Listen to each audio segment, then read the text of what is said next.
Perempuan meskipun miskin jangan pernah menjual tubuh. Laki-laki meskipun miskin jangan pernah melakukan kejahatan. Jika masih bisa bertahan di kota besar, jangan buru-buru pulang kampung. Jangan membeli satu rumah 120 meter persegi, lebih baik beli dua rumah 60 meter persegi. Saat isi bensin, cukup isi 200 ribu rupiah, nanti kamu akan mengerti. Potong rambut, jangan masuk salon besar kebanyakan hanya tempat magang, salon kecil justru tempat para tukang potong rambut yang benar-benar ahli. Keluarga dan teman mengadakan pesta, jika tidak ada yang memberitahu kamu, pura-puralah tidak tahu, dan jangan cari-cari kabar. Lingkaran orang kaya penuh dengan ide, lingkaran orang miskin penuh cerita lucu, lingkaran perempuan penuh gosip, lingkaran laki-laki penuh cerita dan pengalaman. Saya ceritakan satu kisah, setelah mendengar kamu akan mengerti. Ada seorang buruh yang merantau jauh dari rumah. Ia membeli lotre dan memenangkan 10 miliar rupiah. Dia menelepon istrinya, berkata bahwa dia harus masuk rumah sakit dan butuh uang segera. Istrinya panik dan pergi meminjam ke kerabat dan teman. Semua kerabat dan teman mendengar kabar itu langsung bersikap dingin, menolak, bahkan mengusirnya. Saat sang istri sedang sedih dan putus asa, suaminya tiba-tiba pulang dengan sehat. Dia berkata, "Sebenarnya aku tidak sakit, aku menang lotre 10 miliar. Tapi uang yang kusuruh kamu pinjam itu, apakah ada yang mau meminjamkan?" Istrinya menjawab, "Tidak ada satupun." Suami itu berkata, "Bagus, kali ini putus hubungan saja.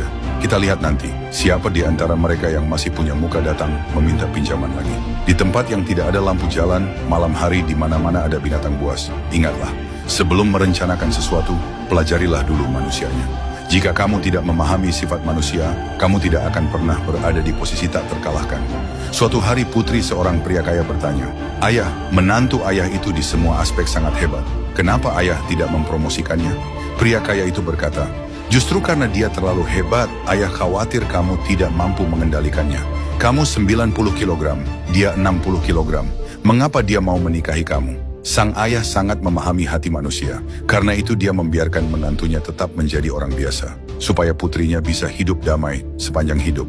Putrinya masih tidak mengerti. Ayahnya menjelaskan, 30 tahun lalu, di desa ayah mabuk dan sombong, mengatakan bahwa tahun itu ayah beternak ikan dan untung ratusan juta. Keesokan paginya, sebelum matahari terbit, kolam ikan kita sudah diberi racun oleh seseorang. Ikan mati hampir semua, ayah rugi besar. 5 tahun kemudian, ayah bangkit lagi, menikahi ibumu, punya kamu, dan membeli sebuah villa di Jakarta seharga lebih dari 50 miliar rupiah, dibayar tunai.